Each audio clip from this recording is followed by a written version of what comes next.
সর্বকালের সর্বযুগের সর্বশ্রেষ্ঠ মহামানব রাসূলে খুদা সাল্লাল্লাহু আলাইহি সাল্লামকে আল্লাহ রাব্বুল আলামিন প্রতিশ্রুতি দিয়েছিলেন যে শেষ জামানায় আল্লাহ রাব্বুল আলামিনের পক্ষ হইতে একজন মহামানব আসবেন। সে মহামানব আর কেউ নয়, তিনি হলেন এই একবিংশ শতাব্দীর শ্রেষ্ঠ মহামানব আমার মহান মুর্শিদ। আমার মহান মুর্শিদকেও আল্লাহ রাব্বুল আলামিন বিভিন্ন সময়ে ওনার কর্মকাণ্ডের উপর খুশি হয়ে আল্লাহ রাব্বুল আলামিন বিভিন্ন লকব দিয়েছেন। সেই লকবগুলা আমি আপনাদের মাঝে পেশ করতে যাচ্ছি। আসুন আগে জানি, তারপর মানি। কারণ না জানলে আমরা মানব কিভাবে? আসুন, ফিতনা নয়। আমি কারোর মাঝে ফিতনা সৃষ্টি করতে চাচ্ছি না। আসুন সঠিক জানুন এবং সঠিক মানুন। আমার প্রিয় শান্তিকামী মুক্তিকামী ভাই বোনেরা, সুফি সম্রাট হযরত দেওয়ানবাগী হুজুর কেবলাজান ইসলাম ধর্ম প্রবিষ্ট কুসংস্কার দূর করে ধর্ম পালনের সঠিক পথ নির্দেশনা দিতে 16ই ডিসেম্বর 1983 খ্রিস্টাব্দে পরম করুণাময় রব্বুল আলামিনের পক্ষ থেকে জামানার মুজাদ্দেদ তথা সংস্কারকের দায়িত্ব লাভ করেন। আমি আবারও বলছি, 16ই ডিসেম্বর 1983 খ্রিস্টাব্দে পরম করুণাময় আল্লাহ রব্বুল আলামিনের পক্ষ থেকে জামানার মুজাদ্দেদ তথা সংস্কারকের দায়িত্ব লাভ করে থাকেন।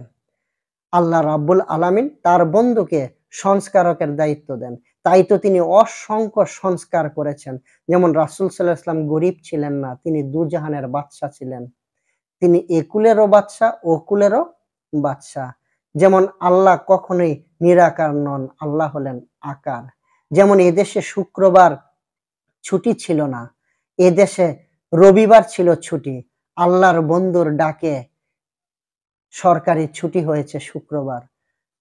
আমার প্রিয় শান্তিকামী মুক্তিকামী ভাই বোনেরা, এই যে ঈদে মিলাদুন নবী ছিল না, ছিল সিরাতুন নবী।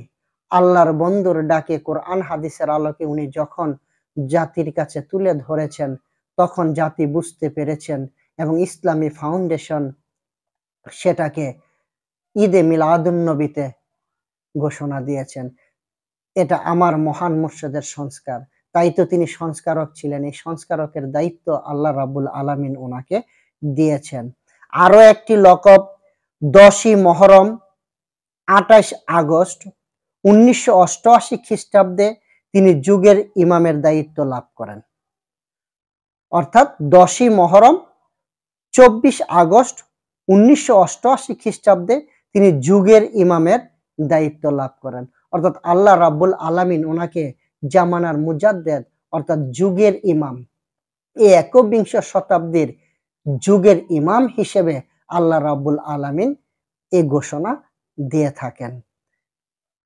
মুহাম্মদ ইসলামের শিক্ষা ও আদর্শ জগতে পুনঃপ্রতিষ্ঠা করার লক্ষ্যে 5 এপ্রিল 1989 খ্রিস্টাব্দে বিশ্বনবী হযরত মুহাম্মদ সাল্লাল্লাহু আলাইহি ওয়াসাল্লাম সুফি সম্রাট হুজুর কেবলাজানকে মুহাম্মদ ইসলামের পুনর্জীবন দানকারী খেতাবে ভূষিত করেন। আমার প্রিয় শান্তিকামী মুক্তিকামী ভাই বোনেরা, সেটা যেমন হযরত বড় পীর আব্দুল কাদের জিলানী রাহমাতুল্লাহ আলাইহিকে মহিউদ্দিন, হযরত বড় পীর আব্দুল কাদের জিলানী রাহমাতুল্লাহ আলাইহি, মহিউদ্দিন মানে কি দ্বীনের পুনঃপ্রতিষ্ঠাকারী।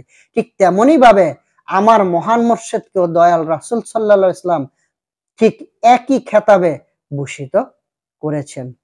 আমার প্রিয় শান্তিকামী মুক্তিকামী ভাই বোনেরা, শুধু তাই নয়, 2রা অক্টোবর 1996 খ্রিস্টাব্দে তিনি সকল ধর্মাবলম্বীদের পথ প্রদর্শক হিসাবে অর্থাৎ হযরত ইব্রাহিম আলাইহিস সালাম কর্তৃক সকল আম্বিয়া কেরামদের ধর্মের দায়িত্ব ও বেলায়েত প্রাপ্ত হন। হযরত ইব্রাহিম খলিলুল্লাহ আলাইহিস সালাম এসে আমার মহান মুর্শিদকে 2রা অক্টোবর 1996 খ্রিস্টাব্দে তিনি সকল ধর্মাবলম্বীদের পথ প্রদর্শক হিসেবে অর্থাৎ আম্বিয়া কেরামের ধর্মের দায়িত্ব বেলায়েত প্রাপ্ত করে থাকেন। আমার প্রিয় শান্তিকামী মুক্তিগামী ভাই ও বোনেরা। শুধু তাই নয়, পরিশেষে মহান আল্লাহ প্রকৃত স্বরূপ, তিনি নিরাকার নন, তার নূরের রূপ আছে। এই মহাসত্যটি পবিত্র কোরআন ও হাদিসের আলোকে মানব জাতির নিকট প্রকাশ করার জন্যে পুরস্কার স্বরূপ মহান রাব্বুল আলামিন 10 অক্টোবর 2008 খ্রিস্টাব্দ থেকে অদ্যাবধি পূর্ণিমার চাঁদে বাবা দেওয়ানবাগীর জীবন্ত প্রতিচ্ছবি দেখিয়ে যাচ্ছেন, এখনো পর্যন্ত দেখিয়ে যাচ্ছেন। যতদিন পর্যন্ত এই গুনাহগার আমাদের মতো পাপী তাপী নালায়েকদের অন্তরে বিশ্বাস স্থাপন না হবে, ততদিন পর্যন্ত এই মহামানবকে পূর্ণিমার চাঁদে দেখানো হবে এবং দেখিয়ে যাবেন, যেন জাতি চিনতে পারে, বুঝতে পারে।